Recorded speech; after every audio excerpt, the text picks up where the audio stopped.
Hello there everybody, Sam's Trains here, welcome back to the railway and welcome to a brand new Sam's Trains product launch. Yes, Uncle Fredrikson is back.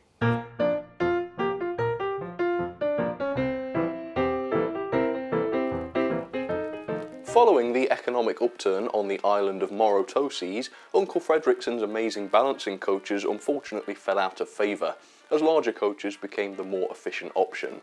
Most of the coaches were disassembled in 1907 and rebuilt into standard coaches. Nevertheless, the unique nature of the coaches made it worthwhile for the Grimburn Railway to preserve some of them for tourism purposes, and for the next 10 years the balancing coaches were very popular with tourists and holidaymakers on excursions around the island. This all changed though in 1917 when new safety regulations meant that the balancing coaches were no longer allowed for passenger use. Rather than preserving the coaches, which would have been expensive of course, all remaining examples were converted into freight wagons so that they could still be used. Now some were converted into open wagons which delivered small quantities of coal to farmers, villagers and small businesses on the island. A small tanker was also developed for transporting milk from the farms to the dairies. 3 vans were built for delivering food to the villagers from the docks, and a small number of brake vans were also built. 2 freight services, 2 freight trains every day were timetabled from 1918 onwards, into which some or even all of the wagons would be rostered depending on the demand at the time. This continued until the 1930s when eventually the island outgrew its ageing freight vehicles and instead they invested in a fleet of much more standard, larger 4-wheel freight vehicles, which allowed the Grimburn Railway to reduce the timetable to just 1 freight train per day. You might remember the balancing coaches that I released last year. They were a lot of fun and people seemed to really like them. And so I'm coming at you today with not 1 new design of model, but in fact 4, which are going to be split over 2 different train packs. The first pack is this one. This is known as Uncle Fredrikson's Amazing Balancing Open Wagons. You get 3 balancing open wagons and the price for these is going to be £16.99 and they are available now on Etsy to buy. The second pack contains 3 different wagons, as you can see. This is known as Uncle Fredrikson's Amazing Balancing Freight Train, and this includes a box van, it includes a tanker, which I really like, that's my favourite, and of course a brake van. I had to do a brake van and I'm really happy with the way that looks. And the balancing freight train is a little bit more expensive at £21.99. Again, that one is available now as well, links in the description. Now, like I did last time, I want to start this video by making one thing very clear. These models are not professionally manufactured models. They are homemade by me and my 3D printers right here in this room. So you shouldn't consider them proper serious models, you should consider them Sam's Trains merchandise. Having said that, I have reflected that in the price, and I've also worked really hard this time to improve the quality so that the finish of the models and the under extrusion, which was a problem before with some of the balancing coaches, are no longer a problem. So I pledge to you that I have improved the quality of these models.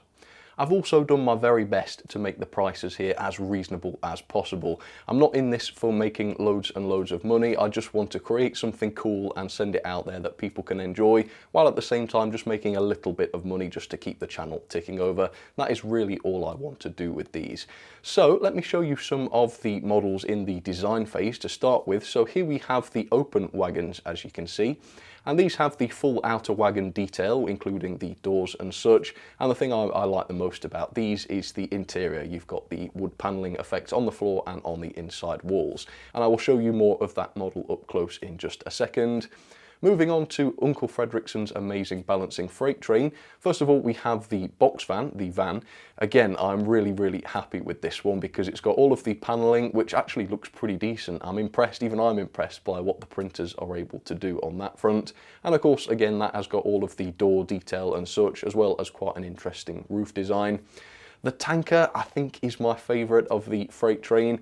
As you can see, it just looks absolutely bizarre, doesn't it? It's such a strange looking design. It is very similar to a standard tanker, but of course it's just been squashed so that it looks completely different. And this one is going to include a set of cables which you can separately fit to finish the model off. And then finally, we have the most complex of the freight train models. It is the brake van, which has the vertical panelling on the outer body. I thought I'd try that for a change. It's got the veranda with the wood panelled texture on the floor, and the front has some lamp irons on it, as does the back, and it also has the Uncle Fredrikson's telltale circular windows, which will obviously make the back of the train look pretty cool. It does of course have a simple interior. It's got a brake wheel in the centre, as well as a little stove over on the left hand side, which has a chimney which reaches up to the roof, and then there's a separately fitted roof which is a different colour, which continues the chimney up into the air. So again, quite pleased with that design. Wasn't sure whether I could fit an entire brake van onto such a tiny chassis, but I have been able to do it, and it does look ridiculous, but it doesn't look infeasible. It looks like it could potentially, at a push, have actually existed. So I'm really excited about these. They did sell out very quickly, or at least the balancing coaches did last time. I think we sold all of them in like 3 or 4 hours. So if you are interested in getting some of these, act quickly, and I hope you enjoy them if you are able to get one. But for now, I'm going to show you exactly what you get if you buy these packs, and I will also show you how to put them together and sort of how they are made up and how they are built. So let's get started. Here we go. So we're going to start with the open wagons, and this is what you get in the packs. You get 3 open wagons, which are individually bagged to try and protect them a little bit, and also a bag of accessories. So I'll start getting these out. And this is intended as a bit of a cheaper option. It is £5 cheaper than the freight train. And that's really because I know, some people don't want to spend an absolute fortune on moral railway stuff, so I wanted to try and do something that was a bit more inexpensive.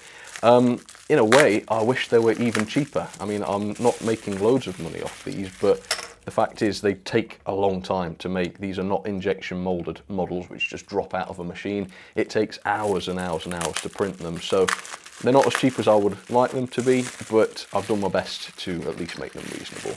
So we've got 3 wagons here, and as before, the bodies are not glued to the chassis. They just sort of locate in place like this.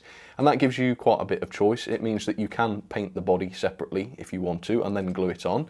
If you like the way the body looks, you can glue it on straight away. Or if you don't want to glue it on, you can just use them without glue, and they will run along. I mean, the bodies won't come off accidentally during running. I personally feel that it's annoying having them loose like this, but if you feel differently, then you can totally do that. Be my guest. Now, some of them are a tighter fit than this because of the tolerances of 3D printing, so some of them do seem like they've been glued on, but none of the bodies are actually glued on, so you will have to just pull them off if you've got tighter ones. What might sometimes happen is these little pegs might come out of the chassis. The pegs are glued into the chassis, but they could come out depending on how tight the body fits. So if that happens, don't worry, you can glue them back in, or if you can't glue them back in and you mess it up, they're not actually that necessary. You can take them out entirely and then just glue the body on by eye and level it up. The only purpose of these pegs is to just sort of locate the body and hold it in the right position. So you've got that, you've got 3 of those, they're all the same in the brown.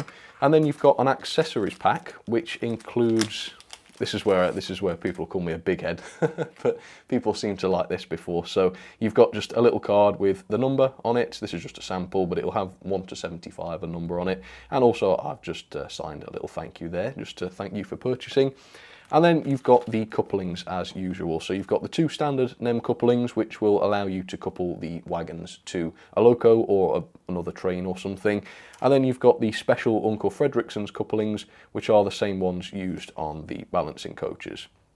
Now, I want to say thank you so much to everybody who made videos about the balancing coaches, and please do the same with this. I absolutely love seeing people playing with these things and experimenting with them and such. But in some of the videos, I noticed that people were struggling a little bit to put the couplings in. It looked as though they didn't seem to find it as easy as I did, just sticking them in. So I thought I would show you up close how I put these couplings in, just to make sure that you're not going to break them or bend them so that they don't sit level. Now, the couplings are tight, that is the thing, because unlike normal wagons, the couplings on the balancing stuff are actually used to provide support to stop the wagons falling over, so they do have to be quite rigid and tight.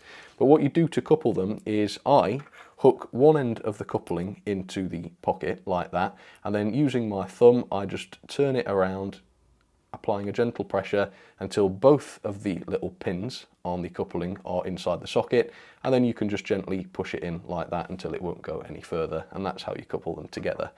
And that is the best way to do it. I think that stops them getting damaged. If you want to, you can take the bodies off to do the coupling, because bear in mind, these are not metal couplings, they are 3D printed plastic, and they are surprisingly robust, but obviously it's not impossible to break them, so I would recommend being careful. There we go, so those are coupled, and you do have a spare balancing coupling, and this is in case you do damage one, or in case you buy 2 sets and you want to couple them together. Even if you do buy 2 sets, you will then have 2 spare couplings, which means you will still have a spare one in case something happens. So yeah, redundancy is important, of course, but for this, I'm going to put the standard NEM couplings onto the end, and you put these in the same way. So you put the first peg in first and then angle it round. So I will put these onto the track in a second and show you them running. Let's put the bodies on now that they're upright. There we go. And we'll do performance all in one go in a second. So that is the open wagon pack. Let's move on now and take a look at the freight train, which is a bit more complex. So this is what you get with the freight train. This one is a little bit more expensive. Like I say, it costs £5 more for this pack than the open wagons. Again, I'm sorry that it is more expensive, but this is a more complex pack. There are lots more parts involved in this one, and also obviously 3 different wagons in this pack, so the development time was quite a bit higher. So you've got the 3 wagons also wrapped in bags, and then an accessories pack which has a few extra parts inside, which I will show you now what to do with. So let's start getting these out. Let's take a look at I think I've got the box van here. All right, so there it is. There's the box van. I still have a little giggle when I see these. And this one is a little bit of a tighter fit, as you can see. It does sort of want to stay on there, but you still can get it off very easily to paint it if that's what you want to do. So there's the van. Let's see what the next one's going to be. This is the brake van by the looks of things. Let's get this out. The brake van was a lot of fun. It took the longest to design this because it's the most complex. So again, nice removable chassis. The chassis are interchangeable, by the way, so it doesn't matter which goes on which if you mix them up. And you do have the separately fitted roof. Again, be careful with the separately fitted roof because the fixings on there are not very, very robust. But if you do very carefully pull the roof off, you can see the interior inside there. There we go. Yeah, you can see. Not a lot going on. There's a little seat inside as well. But yeah, and the roof just locates. There is a direction to the roof, so you've got to be careful with it, like I say. I wouldn't recommend taking the roof off all the time, but it does sit down. Again, some are tighter than others. If it's coming off and it's annoying you, a little dab of glue and it will stay on. So that is the brake. I don't know why I'm putting them on the chassis, because they're going to keep coming off until they're coupled up. And then we have my favourite one, the tanker. I think this is the silliest, isn't it? And here's an example of one that is a tight fit. I can tell already that this one's a tight fit to the chassis. But if I pull it off, it does come off. And there we go. You can see we've got one of the pegs come off inside the tanker there. In fact, maybe because this is a sample, I think I didn't glue that one on, actually. So sometimes they are a tight fit. But as you can see, it goes back on nice and easily. And I actually prefer it when they're a bit tighter because you could actually get away without using glue. Okay, so these tankers are quite interesting because there will be some tidying up needed on the ends. You do seem to get the odd bit of sort of 3D printer filament poking out, but if you want to, you can just snip those off quite easily. I'll just do a little piece here.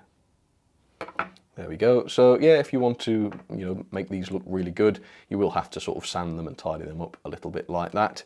And now let's take a look at the accessories. Let me show you what you get. So the coupling situation is exactly the same, so I won't show you how to go about coupling them.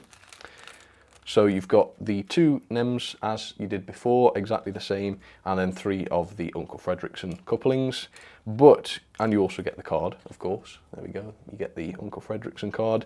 But you also get these, and these are the cabling for the tanker and also the handrails for the brake van. And I'm just going to show you very quickly how to fit these. So you've got just 2 handrails for the brake van, so don't mess it up. And just in case you do mess up the tanker cabling, you've got 4 here. So you've got, again, a bit of redundancy. So let's start with the tanker to begin with then. And I would recommend cutting these with some very sharp snips. Cut them 2 at a time. Don't do them all in one go, because if you cut them too short, then you're scuppered, aren't you? So let me cut these off. I'm going to cut them off as long as I can. Just 2 of them to start with. Now, like I say, these are 3D printed parts, which means if you bend them too much, they will stay bent and they'll get a kink in them, so you've got to be careful. And then there are two little holes in the supports of the tanker, and what you do is you put one end of the cable into there and then look and see how much distance you've got between the tanker and the other side. Now if there's too much space there, you'll have to kink it to get it into position, and then it will bend and not look right. So what you might have to do is trim this cable down a tiny little bit, just so that it will go in nicely, and then you'll apply some glue. So I'm going to take just a tiny little bit off this cable, and I think then I should be able to carefully, that's definitely the way to go, carefully maneuver that into place. So that one is a bit short. I actually took off a bit too much of that one, so it is going to come out again quite easily. That will probably be okay with some glue, but that is the reason why I've given you some extras, just in case you mess it up. So let's try putting this one in. Let's put this one in instead. Try not cutting any off it this time. So that's that. That's how you put the tanker handrails on, or cables. I keep calling them handrails, it's not what they are. And then to fix them into place, to make them permanent, I just take a needle or a pin or something fine like this, and I just apply a really small bit of glue to the end of the needle, and then I just poke the handrail with the glue. The cable, stop saying handrail. And it really does need just a tiny, tiny bit of glue. If you use too much, then you'll get that sort of gluey, white misty effect, which looks really horrible, so you won't want to do that. And then thankfully the brake van handrails, I can call these handrails because that is what they are a little bit less finicky to fit. So again, you cut these off. These are sort of a C shape, so you do want to cut them off. I'll show you how they should look when you cut them off. You just have to cut them off the central column basically. Okay, so that is how they should look when they are cut. And then again, if you want to do a test fit before you put any glue in, then that's fine. That's smart. So they just fit into the holes in the side. A little bit fiddly, again, just be careful with them and they will be absolutely fine. If they don't fit in very well, you could, try and open up the holes with a little drill bit or something. But as you can see, that has gone in. And now that it has been test fitted, you can pull it back out again. Again, be very, very careful not to bend it or damage it. And then you can take your needle again.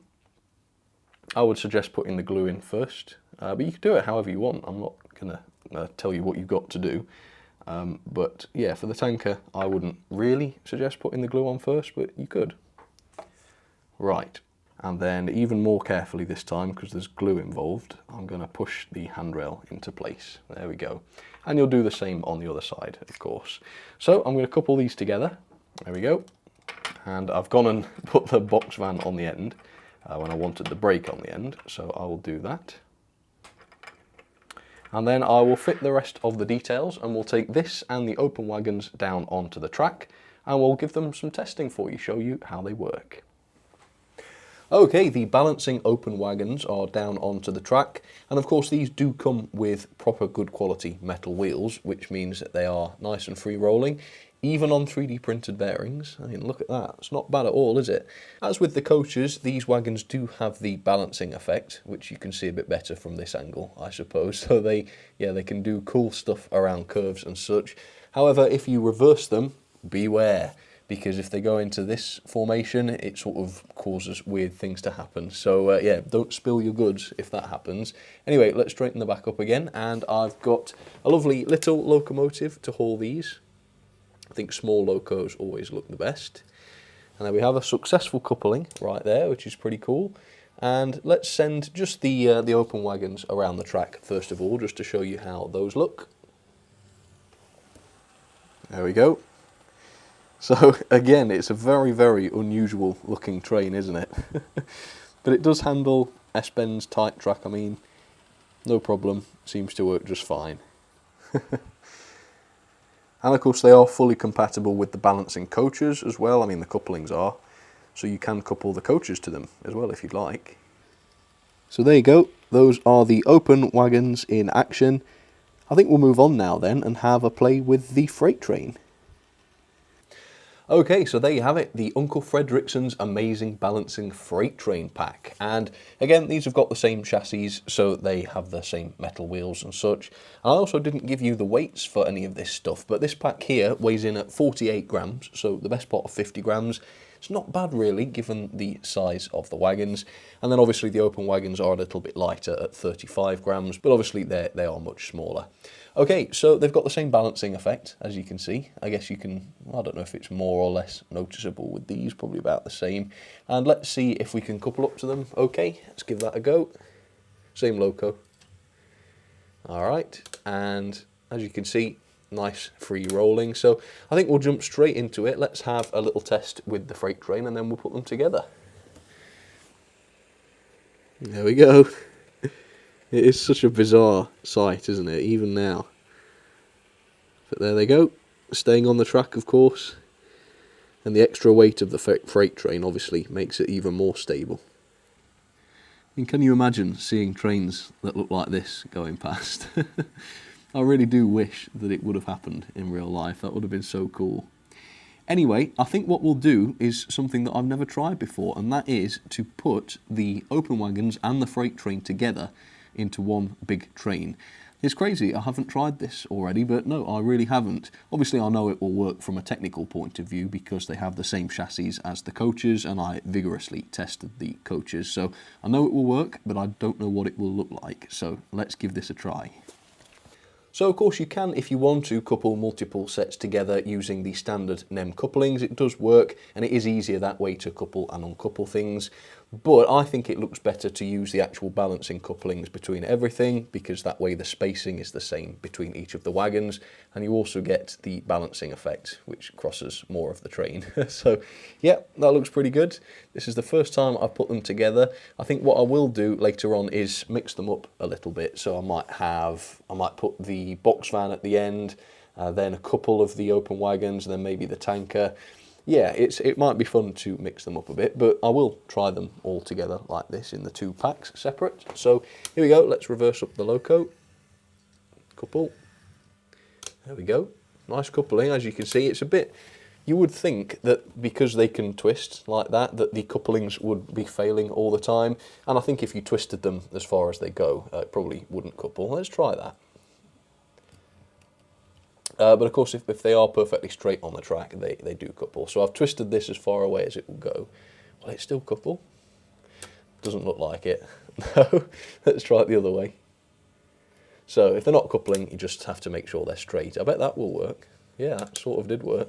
But no, for best results, if you want the hooks to go together properly, you're supposed to have them straight while you couple. Anyway, let's couple this up again. So again, straighten, reverse, and let's see how the whole set looks together with all 4 different models. So there you have it, the full Uncle Fredrikson's amazing balancing freight train, carrying coal, food, milk, and I guess a brakeman in the brake van. So there you have it, Uncle Fredrikson's amazing balancing freight train. Limited supplies of these, but they are available right now to buy, and the links are below if you're interested. Don't forget though that these are 3D printed, so they don't have the same high quality finish as a professionally manufactured model. There are going to be minor imperfections in the bodywork and such, so please do expect that in purchasing these. Like I say, they are Sam's Trains merch, they are novelties, they are not serious models. I do want to stress that. If you do buy one, thank you so much for the support. Of course, the money goes back into the channel so that I can keep making videos and keep doing what I love to do. So if you support the channel by choosing to buy one, thank you very much. I do mean that. I hope you enjoy them. Do let me know what you think. Keep the videos coming once you get them. If you want to review them, that is awesome. I would love to see that. I think this is probably the end of the Uncle Fredrikson saga now. I think I've done 3 packs and that's probably about enough. But if you've got any other ideas for models, strange oddities that you'd like to see made, do feel free to comment them or email them to me, because I'll always be on the lookout for new ideas. But for now, thank you for watching. I hope you enjoyed the video, even if you don't intend to buy the wagons. I hope you enjoyed seeing them and seeing how they work and seeing something totally bizarre and new. So I hope you enjoyed that as well. Alright, cheers folks. See you very soon. Take care everybody.